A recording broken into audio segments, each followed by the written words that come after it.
Hello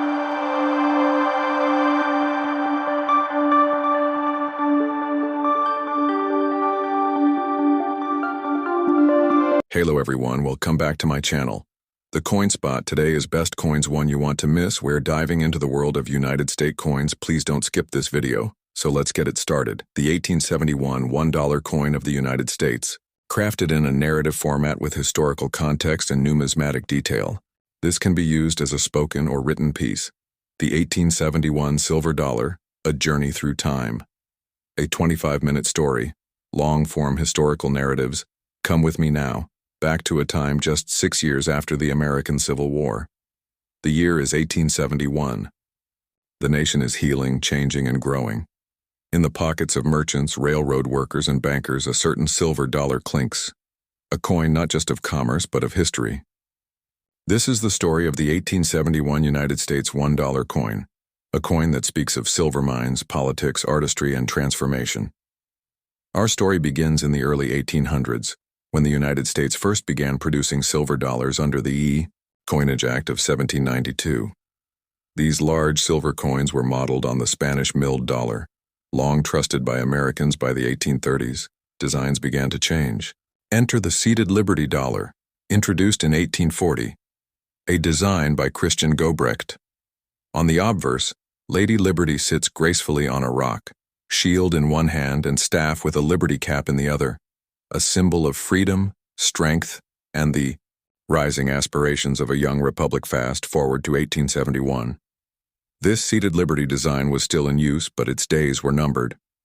This was a year of transition in American monetary history.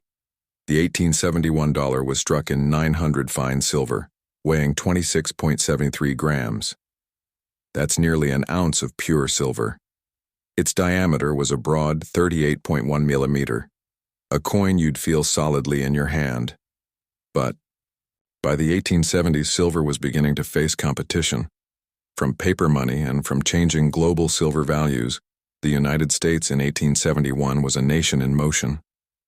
Ulysses S. Grant was president.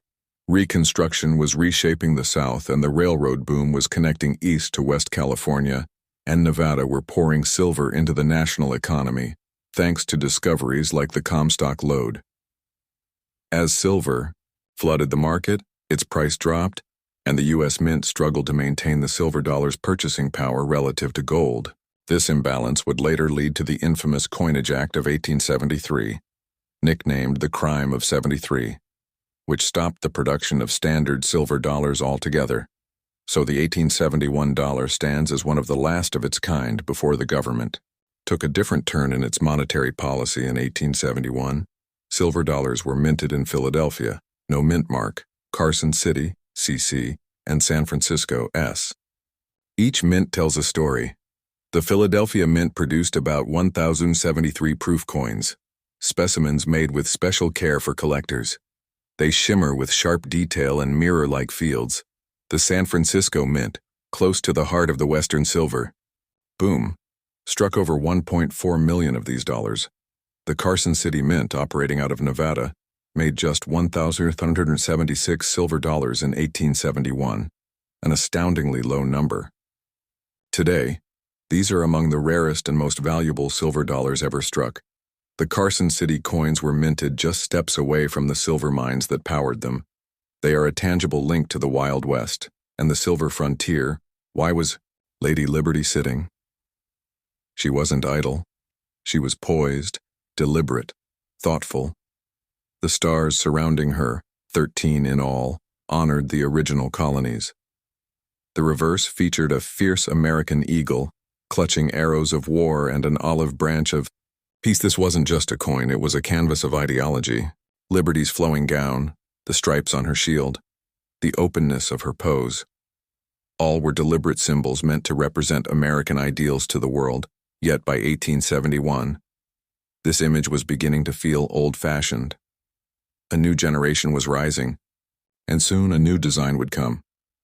Just 2 years later, in 1873, the standard silver dollar ceased production. It would be replaced in 1878 by the Morgan dollar, with a bolder liberty and a more industrial feel, a reflection of a more confident, imperial America.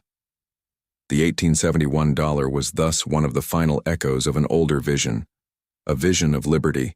Born in Revolution and maturing through Civil War today, 1871 silver dollars are sought after by collectors and historians alike. Common date coins from San Francisco in worn condition might fetch $300, $600, but a Carson City, CC, silver dollar from 1871, that's a different story. In mint state, they can sell for over $100,000, and one specimen fetched over $400,000 at auction. Why so valuable? It's not just rarity, it's story. Owning a coin like that is owning a piece of the Wild West, a relic of silver mines and saloons, of trains and telegraphs, of the American dream still being forged. So, the next time you hold a silver dollar, feel its weight. Not just the metal, but the weight of history. The 1871 dollar is more than just currency. It's a survivor of war, a witness to expansion, and a symbol of liberty poised between past and future. It jingled in the pockets of prospectors and presidents. It traveled by stagecoach and steam engine. And now it lives on, in museums, in collections, and in the hearts of those who still believe that every coin has a tale to tell.